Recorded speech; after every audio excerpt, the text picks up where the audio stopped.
Right, guys, so I'll be recording the user story for CSM ITSM.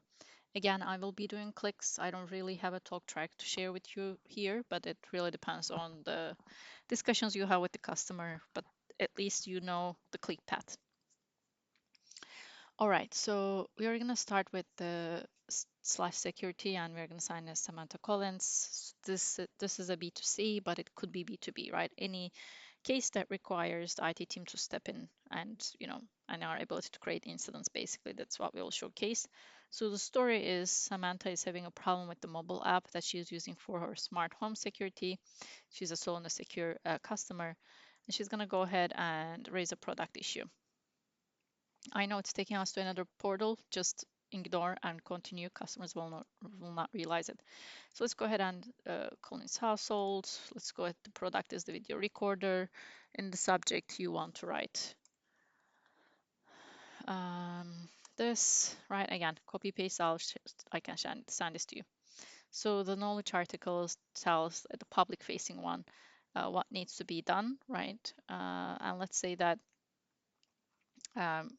Samantha went ahead and she still needs help. Okay, remove formatting. So for description, I copy paste this, submit.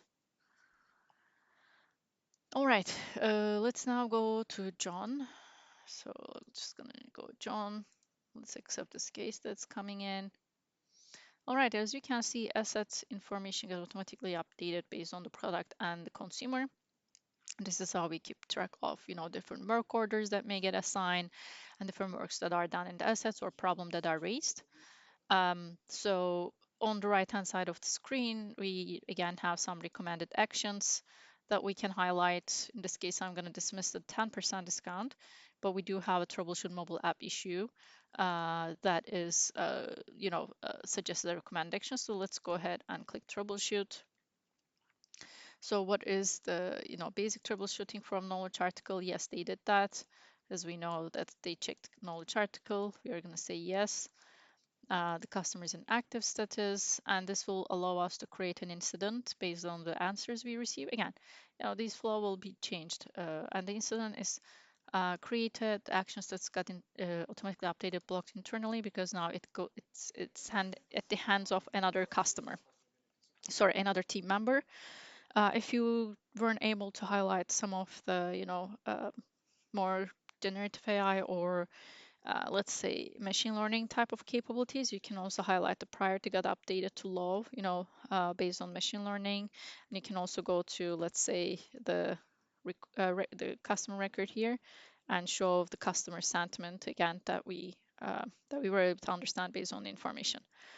All right, so incident is created now.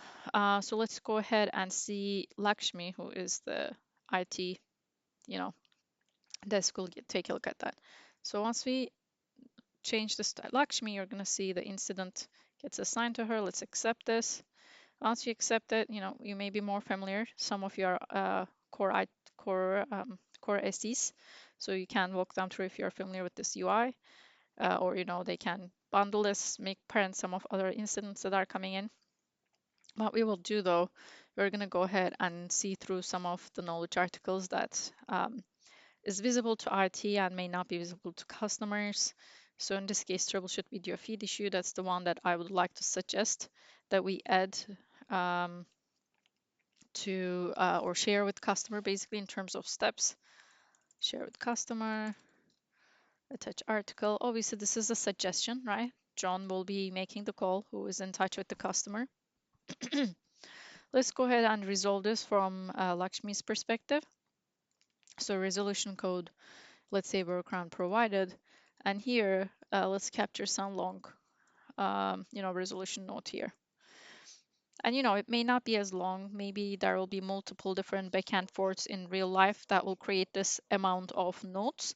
We're just doing a shortcut, basically, to showcase how easy it will be to summarize these long notes, even, they might be massive. So let's go ahead and say resolve. So at this stage, I would like to go back to John. So as you can see, the action status is updated to need attention because now it needs attention of the customer support team, and the actions that Lakshmi took for the incident gets automatically updated in the case. So this is how we make sure that, You guys know that talk track, that the teams, there are no silos. So now it's been, let's say John came back to this in 2 days and he doesn't remember what is happening, right? And he doesn't need to read through all these notes. He can go ahead and click summarize. So generative AI is summarizing the case for him and all the actions that are taken. So this is great. We are gonna go ahead and I can add this to my work notes at this stage. Save to work notes. And I can also see that in my recommended action tab, now the article that is shared by our incident, the IT team is review and attach article is suggested as a next step. So let's go ahead and review. And, I'm going to go ahead and attach this article so that we can share this with the customer as well. So at this stage, we could do a couple things, right? First of all, I could regenerate these notes so that the fact that I shared the article with the customer will get updated, hopefully by generative AI within my notes, as you can see. So I don't need to even capture this, so I can do share to work notes. And maybe this time I'm just gonna, share the one that is kind of new, right? And then I could also send an email to customers. So this is something new that we're bringing with Vancouver release. They can now send emails right from the screen, or they could again make this bigger and open it right in a larger screen as well, right from that. And maybe use a standard reply template, let's just assume, and then send an email. The emails we sent is also appearing in this tab later on. All right, so at this point, I'd like to close this case and I don't need to capture anything in manually anymore either. I can go to templates and I will be picking a response template that will update the specific fields on this case with one click. In this case, I'll say resolve with incident, and it updated resolution code and resolution notes here. If I want to add to resolution note, I could use, again, my analysis panel and say generate resolution notes, because I don't need to type anything manually anymore or summarize anything manually anymore. And I will be copy pasting the resolution note that's generated by AI in a second. Okay, and you can again highlight the fact that now this panel knows which case we are in any time. So I'm going to go ahead and use copy and paste so that I can also capture the resolution notes in this field. And then let's go ahead and say propose solution. At this point, you can go back to customer, SAM's portal, right? Result. They can see the knowledge article and all that good stuff. They can accept the solution, and then this will take them to customer satisfaction survey. We don't have to go through that again. So this is our this is our CSM ITSM flow.